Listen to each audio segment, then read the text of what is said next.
जय हिंद दोस्तों, स्वागत है आपका हमारे चैनल हेल इंडिया में।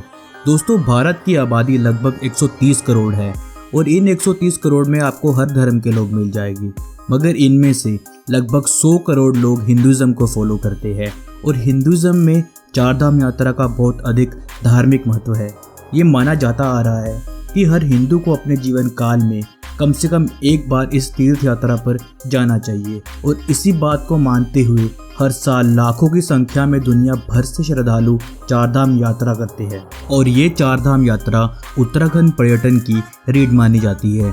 हालांकि सड़क मार्ग से यात्रियों को सफ़र के दौरान काफ़ी दिक्कतों का सामना करना पड़ता है, खासकर बारिश के मौसम में लैंडस्लाइड्स, पहाड़ों से पत्थर टूटकर गिरने जैसी समस्याएं और ज़्यादा बढ़ जाती है, जिससे यात्रियों को खतरा रहता है।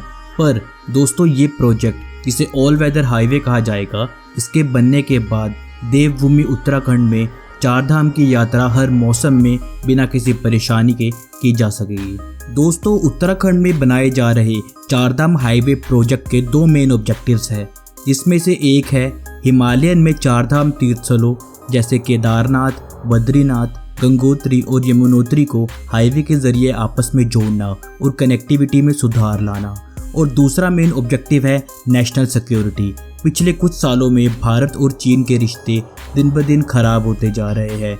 चीन भारत का सबसे बड़ा थ्रेट है।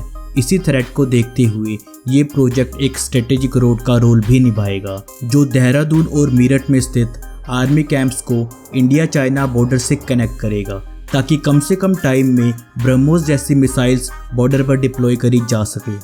इस प्रोजेक्ट का फाउंडेशन स्टोन 27 दिसंबर 2016 में श्री नरेंद्र मोदी के द्वारा रखी गई। इस प्रोजेक्ट का नाम पहले ऑल वेदर हाईवे था, अब इसे बदलकर चारधाम हाईवे प्रोजेक्ट कर दिया गया है। ये project Uttarakhand state public work department, border road organisation और the national highway and infrastructure development corporation limited के द्वारा बनाया जा रहा है। दोस्तों, इस हाईवे की कुल लंबाई लगभग 900 किलोमीटर होगी, जो पूरे उत्तराखंड को आपस में जोड़ देगा, और इस हाईवे की चौड़ाई लगभग 10 मीटर होगी। इस प्रोजेक्ट को बनाने में लगभग 12,000 करोड़ खर्च होंगे। इस प्रोजेक्ट का उद्देश्य चारधाम को जोड़ने वाले नेशनल हाईवेज को चौड़ा, बेहतर और मजबूत करना है। इस प्रोजेक्ट की चौड़ी सड़कों से चीन की सीमा तक सुरक्षा बलों की पहुंच आसान हो जाएगी, जिससे सीमा की सुरक्षा में सुधार होगा और हमारी सेना भारी मशीनों और हथियारों को सड़क के रास्ते जल्द से जल्द सीमा पर तैनात कर पाएगी। दोस्तों, ये हाईवे पूरे उत्तराखंड को आपस में जोड़ देगा। चलिए आपको मैप के माध्यम से दिखाते हैं कि ये हाईवे किस रूट से होता हुआ जाएगा। चारधाम के लिए ऋषिकेश से हर धाम के लिए अलग अलग रास्ते होंगे। पहला धाम वेस्ट से ऋषिकेश से 144 किलोमीटर दूर धारासू से होते हुए यमुनोत्री जाएगा। इसकी कुल लंबाई 239 किलोमीटर होगी। फिर दूसरा धाम सेम ऋषिकेश से धारासू होते हुए गंगोत्री तक जाएगा। इस रूट की कुल लंबाई 268 किलोमीटर होगी। फिर ईस्ट में से दो धाम, पहला धाम केदारनाथ ऋषिकेश से 140 किलोमीटर की दूरी पर रुद्रप्रयाग से होते हुए केदारनाथ जाएगा। इस रूट की कुल लंबाई 216 किलोमीटर होगी। आखिरी धाम बद्रीनाथ भी ऋषिकेश से रुद्रप्रयाग होते हुए बद्रीनाथ तक जाएगा। इस रूट की कुल लंबाई 280 किलोमीटर होगी। इसी 900 किलोमीटर के प्रोजेक्ट में टनकपुर से पिथौरागढ़ का रूट भी शामिल है। इसकी लंबाई लगभग 150 किलोमीटर होगी। दोस्तों, एक्सीडेंट प्रोन एरियाज और लैंडस्लाइड प्रोन एरियाज को एलिमिनेट करने के लिए कई तरह के ब्रिजेस और टनल्स बनाए जाएंगे, ताकि किसी तरह का जान और माल का नुकसान ना हो। इस हाईवे प्रोजेक्ट में और भी कई तरह की फैसिलिटीज़ प्रोवाइड की जाएगी, ताकि इन धामों की यात्रा सुरक्षित, तेज़ और ज़्यादा सुविधाजनक तरीके से की जा सके। दोस्तों, इसमें बाईपास, ब्रिजेस, टनल्स, वायडक्ट्स, पिट स्टॉप्स, हेलीपैड्स, पार्किंग और हेलीकॉप्टर इमरजेंसी रिस्पॉन्स सर्विस जैसी सुविधाएं दी जाएगी। दोस्तों, ये तो हो गई बहुत सी पॉजिटिव बातें इस हाईवे प्रोजेक्ट के बारे में। तो प्रॉब्लम कहाँ है?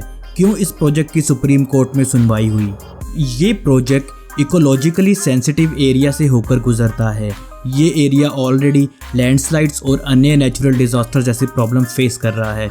तो इसी बात को नज़र में रखते हुए एनवायरमेंटलिस्ट और सेंटर के बीच ये केस सुप्रीम कोर्ट में गया। एनवायरमेंटलिस्ट का कहना है कि ये प्रोजेक्ट जल्दबाजी में बनाया जा रहा है, जो आने वाले टाइम में एक बहुत बड़ा नेगेटिव इम्पैक्ट देगा।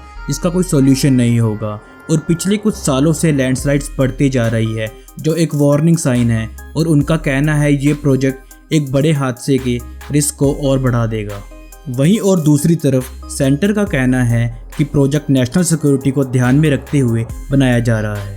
ऐसे में ब्रह्मोस जैसे मिसाइल लॉन्चर्स को बॉर्डर तक पहुंचने के लिए चौड़ी सड़कों की ज़रूरत है और बॉर्डर के दूसरी तरफ चीन तिब्बतन रीजन में काफ़ी डेवलपमेंट कर रहा है।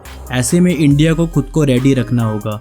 इसके लिए हमें इंश्योर करना होगा कि हर physical, technological and financial facility हमारी आर्म फोर्सेस को दी जाए। सेंटर का कहना है कि हमारी आर्म फोर्सेस हाथ में हाथ डालकर नहीं बैठ सकती कि यहाँ लैंडस्लाइड्स हो सकती है, इस रोड का डेवलपमेंट रोक दिया जाए। सेंटर ने स्पष्ट किया कि लैंडस्लाइड्स का थ्रेट हमेशा रहेगा, बट हमें इसके साथ डील करना होगा। दोनों पक्षों की बातों को ध्यान में रखते हुए जजमेंट आया, delicate balance should be maintained between environment and infrastructure development. मतलब इस प्रोजेक्ट को बनाते वक्त एनवायरनमेंट का खास ध्यान रखा जाए। तो ये था वीडियो चारधाम हाईवे प्रोजेक्ट के बारे में।